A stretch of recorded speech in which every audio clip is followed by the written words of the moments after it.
Hey guys, make sure to stay until the end. We want to share one good advice with you.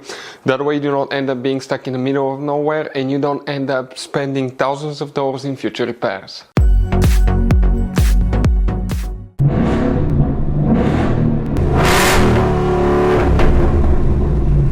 Hey guys, welcome back to Free Car Repair. Thank you guys for watching and subscribing to the channel. Today will be super helpful video to any of you guys having a Ford Edge, that generation here from year 2010 to year 2014. If you need to find where the fuse for the digital dash display is located, where you can find it, where you can buy cheap parts, tools, fuses, relays at a good price, quick shipping, that way do not waste money and time. Why it's always a good idea to test fuses and relays. All that guys will be covered absolutely free for your convenience. Make sure to stay until the end. Before we start guys, let us tell you a little bit about us. Every single car we get here at the garage guys, we try to make at least 200 to 300 free repair videos. We take them completely apart on our YouTube channels. We show you how to fix transmissions, engine codes. This channel specifically will be for fuses guys.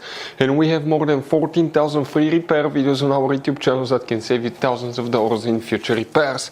Now, if you need help with anything, if you're in the middle of nowhere guys and you need to find, let's say, the fuse on that Ford Edge for a fuel pump, for anti-theft system, alarm system, ignition codes, fuel injectors, anything like that, all you have to do, find the video on our channel, watch it in less than a minute or two, you're back on the road guys. So that's why we make these videos, to save you as much money and time as we can. So guys, the fuse for the digital dash display.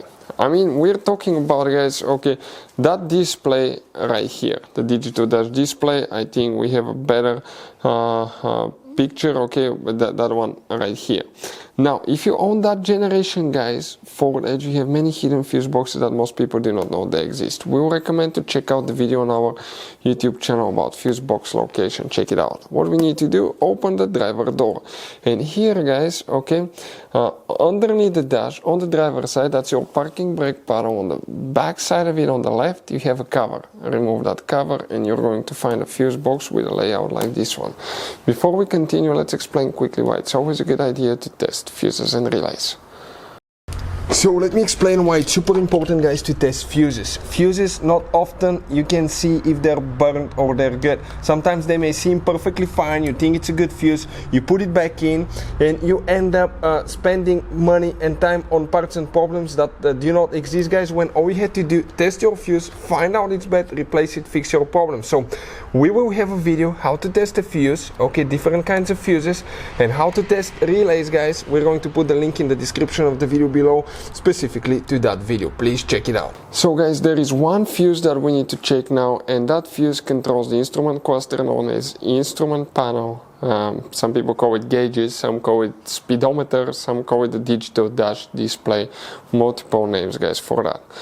Now guys, if you come here, that's fuse number 2, 3, 4, 5, 6, 7, 8, 9, 10, 11. So fuse number 11 will be that 10 amp fuse guys. That's the fuse that you will need to check. That's the main fuse that controls the dash display, also known as instrument cluster or panel as well guys. So guys, this generation Ford Edge has all kind of different fuses and relays. Fuses and relays that could be really hard to find, especially if you live in a small town, if you're in the middle of nowhere. One time we needed a replacement fuse, we couldn't get one, and as a result we were stuck there for a few days until shipment came. So we'll recommend to keep some of those spare ones in the glove box for a peace of mind, so that thing doesn't happen with you. We'll put a link in the description of the video below where you can get it from. Hopefully the video will be helpful. If you have any questions, don't hesitate to let us know. Thank you guys for watching and see you next time.